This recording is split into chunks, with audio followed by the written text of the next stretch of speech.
Story 1. I'm Mike Teller. I'm 28 from rural Pennsylvania, and I was babysitting for a family I barely knew. I know this sounds crazy, but stick with me.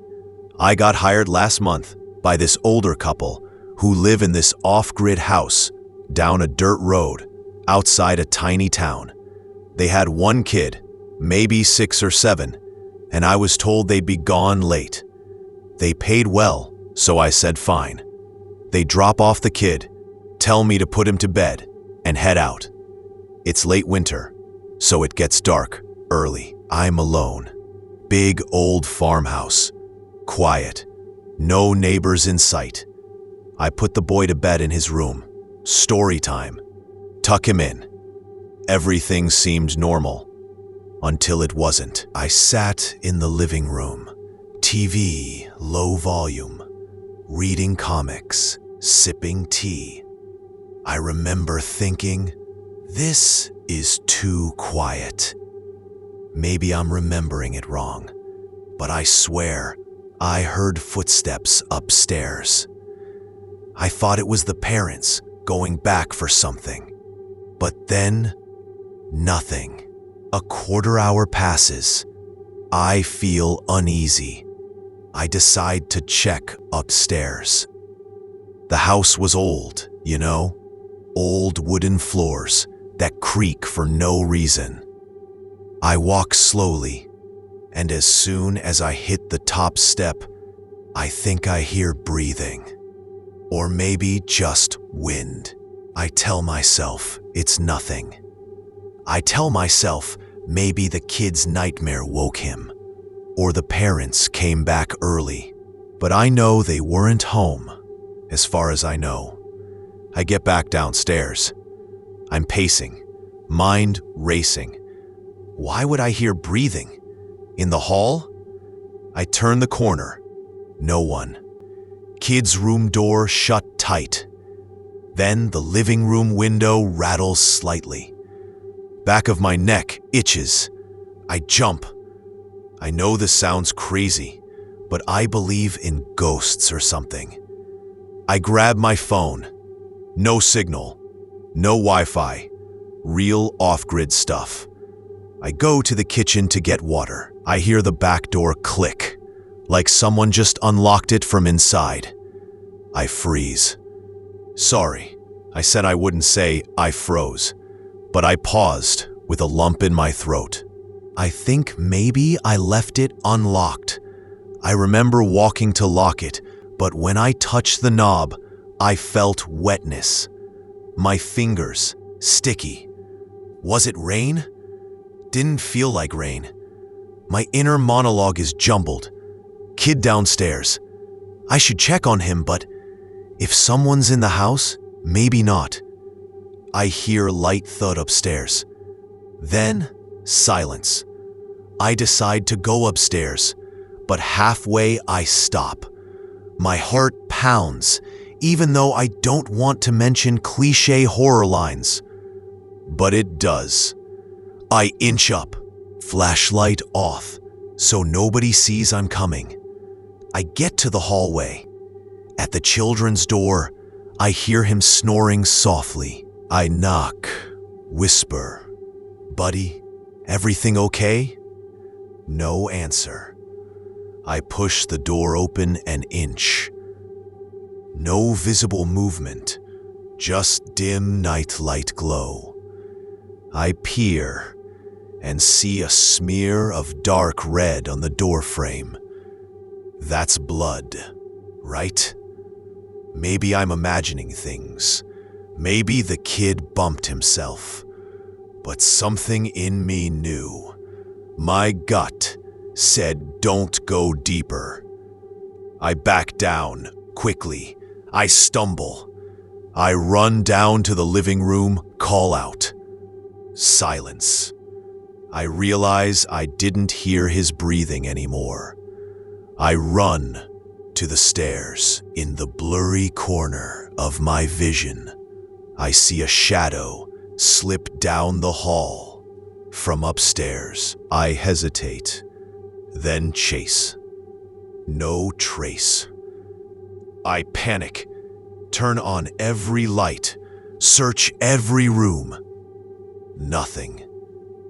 The kid still asleep. No signs of anyone. No signs of struggle. I rationalize.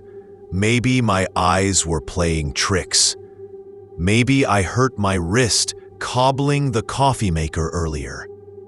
I'm tired. But the smear and the noise, they weren't in my head. I look at the time on the hall clock. It's 1:37 a.m. The parents were supposed to be back at midnight. I call them, straight to voicemail. I text, nothing. I feel exposed, alone. I retreat to the kitchen. I pour tea again. My hands shaking. The silence taunts me. I tell myself, okay, Mike, it's fine. Kid is alive. But my head spins. Then there's a bang from the basement door, like someone slamming it from inside. I swear I never went there tonight. I walk slowly to it. The doorknob rattles softly. I back off. The phone buzzes. It's an emergency alarm from the house app. Basement door opened. Upstairs door opened. Something toggled the alarm. I tapped the app. It says the alarm was disabled by user. By user? There's only me. I didn't disable it. I type, "Did you come back early?" No reply. I call again. Silent. At that moment, I hear footsteps upstairs, softly walking across the hallway. I hold breath.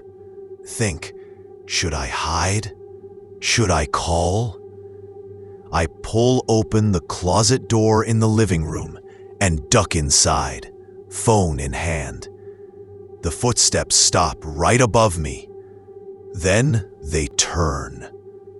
I don't hear breathing, just muffled, shifting. My vision dark in closet. Then, silence. Too loud. I hear the soft click of a phone unlocking. Maybe they're my app. Maybe someone is upstairs going through my messages. I sit, trembling. Time crawls.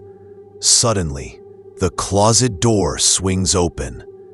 A silhouette, tall, thin, face hidden. In one hand, a bloody cloth, red and damp.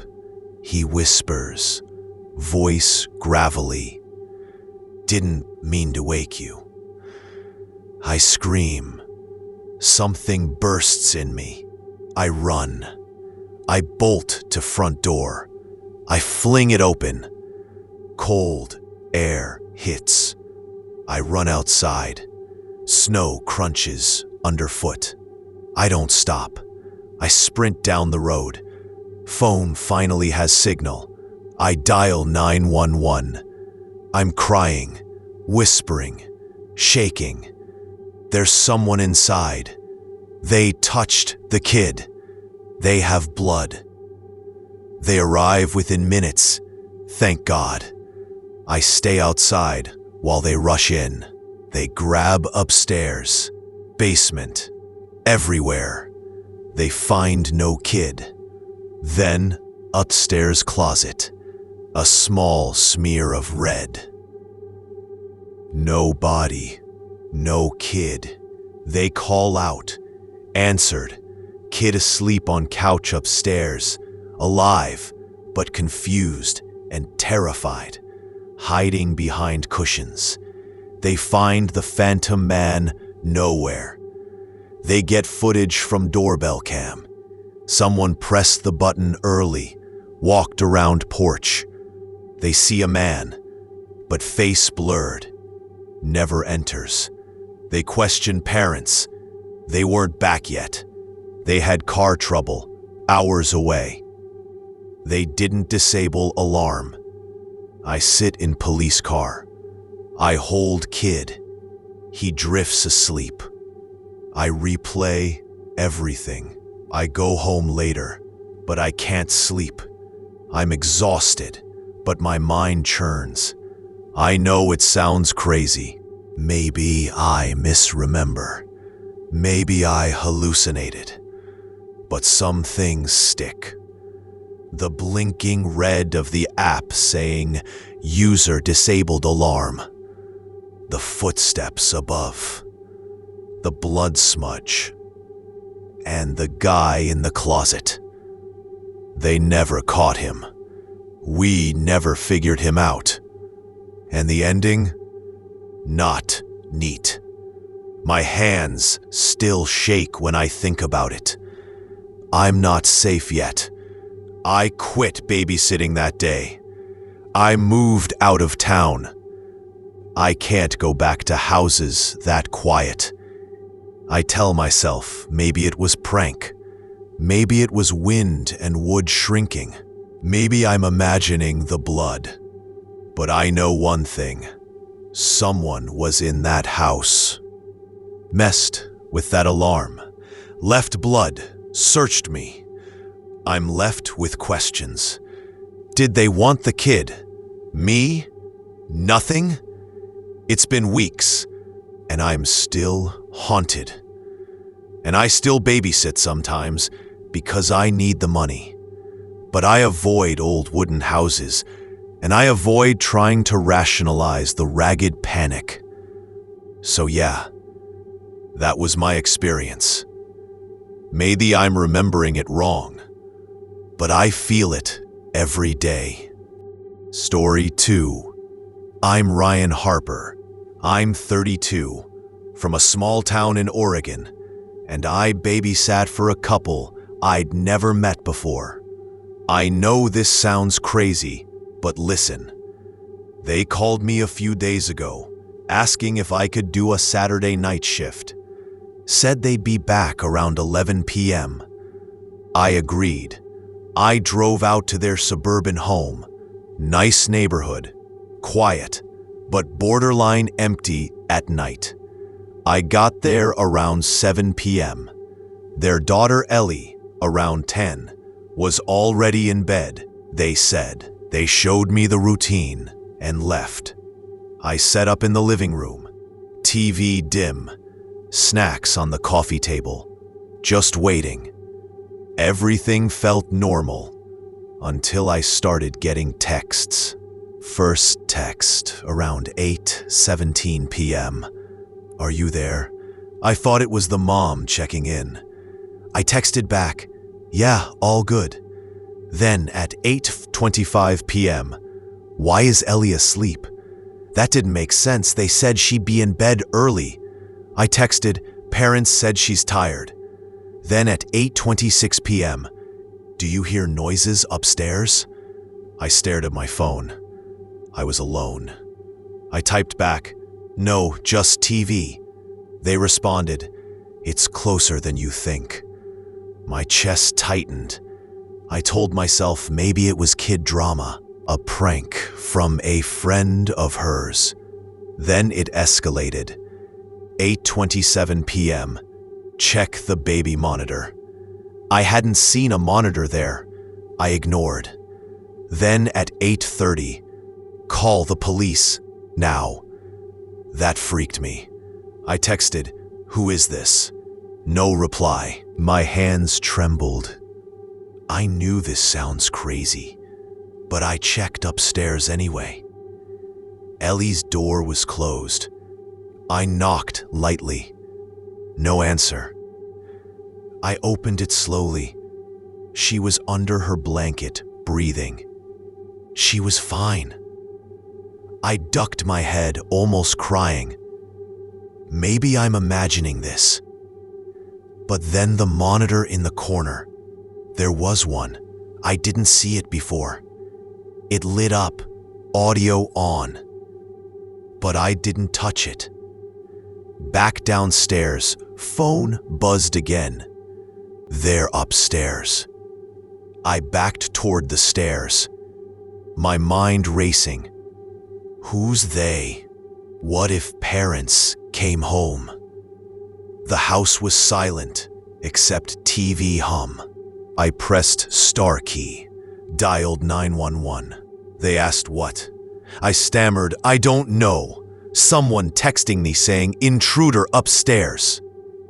They told me to stay calm, stay where I am, trace the call. I didn't say I moved. While I waited, I heard soft footsteps above. I thought the parents. They'd said they'd be back, but late. But the next text popped. They know you called. My heart pounded. I'd used my phone. Could someone upstairs track me? I paused the show, grabbed a flashlight. I considered going up, but froze. I mean, trying not to say the cliché. Yeah. I texted Mom. Weird intruder texts. She called after seconds. Voice was steady, but concerned. I told everything. She hush-hushed me. If someone is in the house, get out. Cops said they were almost there. I crept to front door. I unlocked it. But then another text. Don't go. It showed up in an odd font. I jerked back. I turned to the monitor again. I heard Ellie crying upstairs. Real crying. Not under blanket. Something pushed door open. There's a tall shadow in frame. The monitor flashed red. I went ballistic. I ran upstairs in 2 steps, pushed open her door. She wasn't in bed. Blanket gone. Room empty. I'm panting. Where is she? Polaroid photo on pillow. Her smiling, but not from this house. It was someone else's room. I know this sounds crazy, but I think I stepped into wrong room. But layout was same. I raced down. Living room, TV still on. Phone buzzes again, behind you. I spin. Nothing. Then I see a smear of red on the wall, near the baseboard. I recall stepping in something sticky downstairs. Blood? My phone rang. Officer voice. We traced the texts. They came from your SIM card, but from inside the house location. Silence. They said keep doors locked. Where are you? I whispered I was in hallway. Then I saw movement in stairwell mirror reflection. A figure, pale face, blood faint, gliding back upstairs. I backed into closet. I whisper to myself, maybe I'm remembering wrong, but I know what I saw. I dialed emergency again. Cops are 2 minutes out. I wait pressed in closet, nearly hyperventilating. Then footsteps upstairs again, slow. They stop at the top. I hold breath. A slow drip sound, then nothing. Then silence, louder than ever. Then door handle jiggles. Closet door rattles. I choke a sob. The door stays shut. After maybe 30 terrifying seconds, it stops. No unlocking phone sound. No whisper. Just heavy breathing in my ears. Me curled. Then, nothing. Police smash through front door. Lights, voices, chaos. They haul me out. I point upstairs, frantic. They race up. They find the bedroom empty. No kid. No person. They check cameras. They never had any. They call parents. Parents still at venue, not back yet. They left phone outside car. No phones till now. They take statements. They find the Polaroid. They recognize it. They say it's from a case file in nearby county, missing child from years ago. I feel nauseous. I go back to living room. Stain on wall. Officers test. It's dried blood. Child blood. They call a hazmat. I wait outside shivering, though it's warm. They search deeply. Basement, attic, crawl space. They find Ellen hiding behind stairs under sink. She's alive, crying, dehydrated. No visible wounds. She says no one hurt her. She says she climbed down and hid. They don't find intruder. No DNA. No prints. They review the texts. They used my number. No trace to third party. Forensic says someone from inside the house must have used my SIM. Maybe swapped SIM. But it's my phone. I hold Ellie. She's quiet but safe. That night, I go home. I try to sleep. I can't. I relive the texts. Check the baby monitor. I would have never glanced there if not told. They're upstairs. Who? Why? I quit babysitting forever. I avoid houses where parents are away. I don't answer odd messages. I still shudder at Polaroid photo. The ending didn't resolve. No neat letter. No captured face. No closure. I wake some nights thinking I hear tapping upstairs. Maybe I'm remembering wrong, but I can't shake that whisper before a closet door rattled. You shouldn't have come. That's it. I'm still looking over my shoulder. Story 3. I'm Lucas Marsh. I'm 30, from upstate New York. I'm babysitting, and this is what happened. I know this sounds crazy, but trust me, I'm not making any of this up.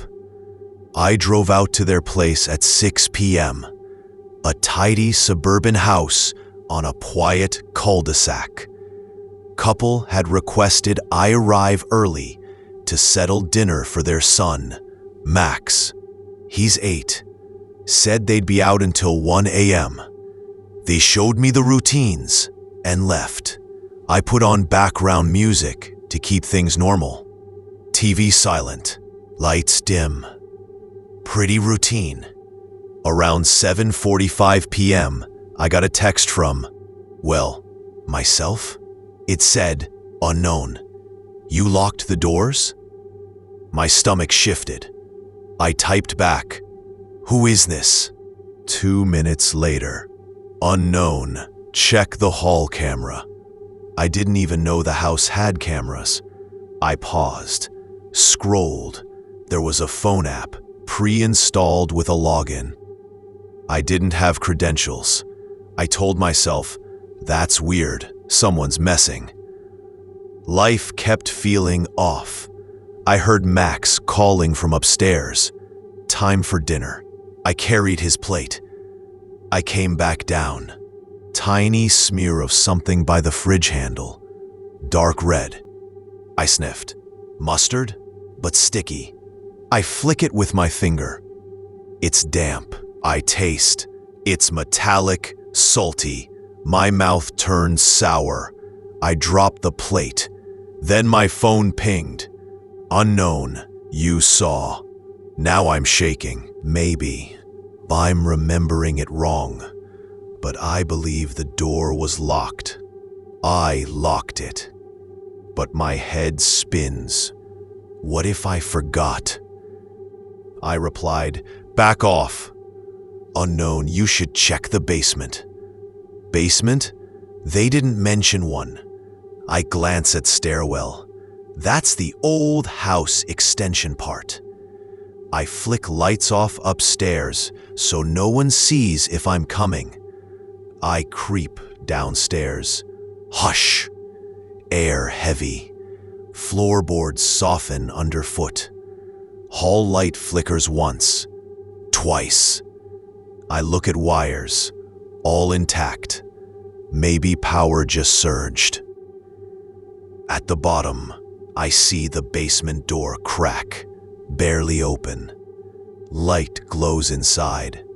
I press ear. Static hum. Maybe fuse box. I don't remember that part.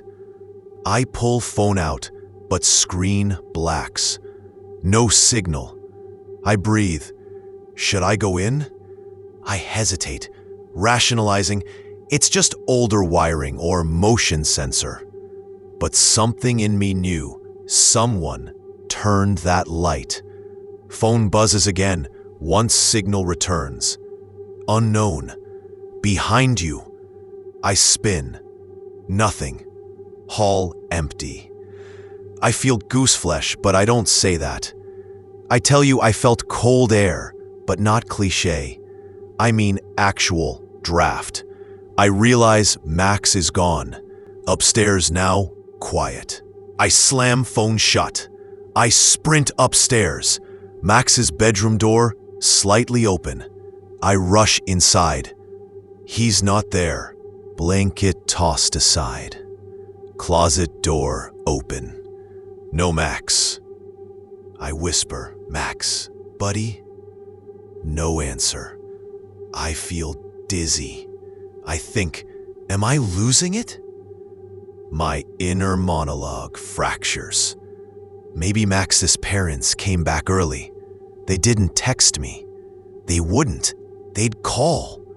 There's no call history. I breathe again. Then phone lights up with text. Unknown. Look in the closet. I freeze. My throat dry. I step over threshold. Closet door squeaks. Inside, smear of red on wall panel. Under it, tiny sneaker imprint. I gag. I know this sounds crazy, but that's Max's shoe pattern. He has only one pair. I back up, knock stuff over. Side table falls, metal lamp clatters. I spin and run downstairs. I trip on bottom step and tumble. I land in the entry hall. Pain in arm, shoulder. I bite lip to hold scream. I grab phone, 911. Dial. Then, something beholding. Police operator's voice cracks. Sir, what's happening? I yell. I don't know. The kid's missing. They dispatch. Flight time. 5 minutes if clear. I wait. Cops ask where parents are. I say they're away. They confirm by phone. They're not home yet. I run upstairs again, even though cops warned, stay put. I open Max's door. Empty. I check every room fast. Guest room, laundry, attic access. Nothing. I go back downstairs. Kitchen window rattles. I walk slow to it. I peer outside. No one. But a wet footprint on porch step. Child size. Muddy. Smeared. I open door.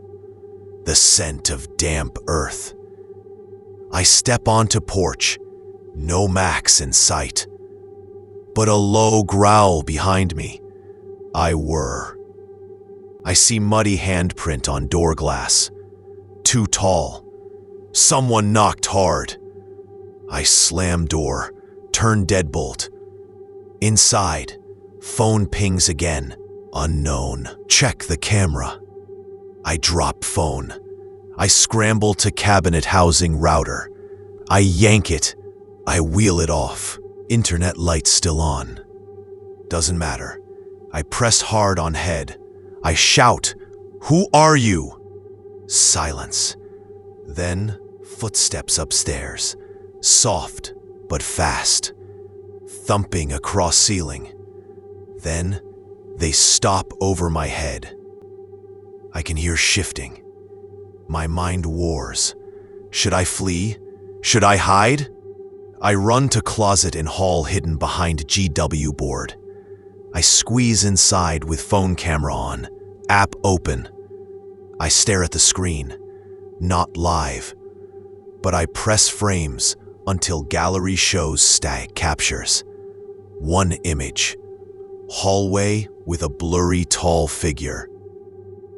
Standing between living room and stairs. Blood smear on wall. Next, a child-shaped silhouette, moving. Next, empty hallway. I realize they used my phone to spy. I crouch, stomach knot. I text operator. They're here, upstairs. Please send more. Operator said hostage protocol. Now I'm breathing shallow. Then upstairs floorboard creak. They come down in slow steps. Pause at bottom. Cloaked in darkness. Face veiled. I can't see features, except something white around collar. Blood? They tilt head. I hold breath until they whisper, "Thank you." I don't understand. They back away. Door upstairs closes softly. Then, silence. At sirens, I open door. Cops flood in. Gunning flashlights. Clearing rooms. They find Max under basement stair risers, shivering, unharmed but quiet. He curled under a shelf. He says someone told him to hide. He's hungry, but okay. They don't find the intruder. Porch prints lead nowhere. No footprints in grass. No camera feeds. No neighbor saw. The texts originate from inside the house's internal app. It's locally networked. The SIM card stayed mine. No trace outside. They ask me questions. I give details. I still feel physical ache from tumble. They let me hold Max. He drifts asleep in my arms. They question me later. Had I dropped anything? Did I see the face? No, just the whisper, the clothes. They show me a forensic sketch, but face entirely blurred by murk. The blood smear upstairs. They test. It's child's blood. Minor cut, no injury reported. Maybe scratch. The smear downstairs fridge. I touched it and got it upstairs. Maybe I smeared it uphill. They say I'll be contacted again. For now, it's unresolved. Parents return in mourning. Devastated. I left the house the next day. I can't babysit again. I avoid quiet places. I can't erase the app notifications, the image of that figure, the voice thanking me. No closure, just a child's blood, a whisper, a hidden kid, and no intruder seen. Maybe I'm remembering it wrong, but I feel that whisper at night. Thank you. That's all I've got.